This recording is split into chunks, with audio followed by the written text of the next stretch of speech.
Okay, mga kapobre. Wakas, nakakalaot na ako mga kapobre. Pero hindi pa ako nakaligo. Dahil sa lagnat. Malaw na ako ngayon kasi hindi malinaw. Nagabisahan ako papalaot. Kaso lang, binalikan ako ng lagnat ng hapon na hapon. Hindi ako natuloy. Ngayon, awa na Diyos, hindi na ako mali. Pero hindi ako nakaligo. Pumunta lang ako kasi sayang. Mas malinaw yung kagabi kaysa ngayon. Ngayon, mga alon-alon.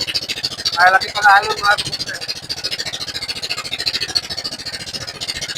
Pero okay lang ako mamaya siguro mga alas 3 ng mga madaling araw.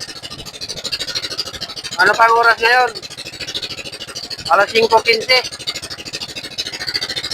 ng hapon. Mamayang madaling araw, uwi na ako pag lumabas na yung buwan.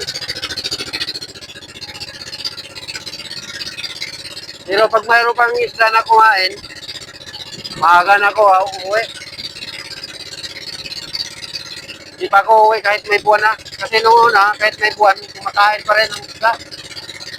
Manumarong ako. Sana makadaan ako ng marami isda.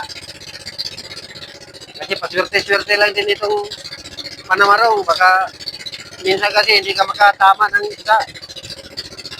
Minsan mayroong marami. Kagabi, mayroon na namarong kagabi. 30 kilos mahigit yung huli.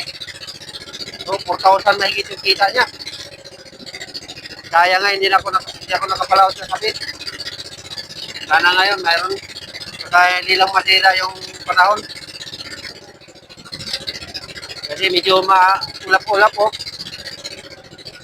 Sana lang, hindi ulan. Update ako mamaya mga kapobre pag nandun ako sa laot. Mamayang gabi na. Nakapamingwit ako.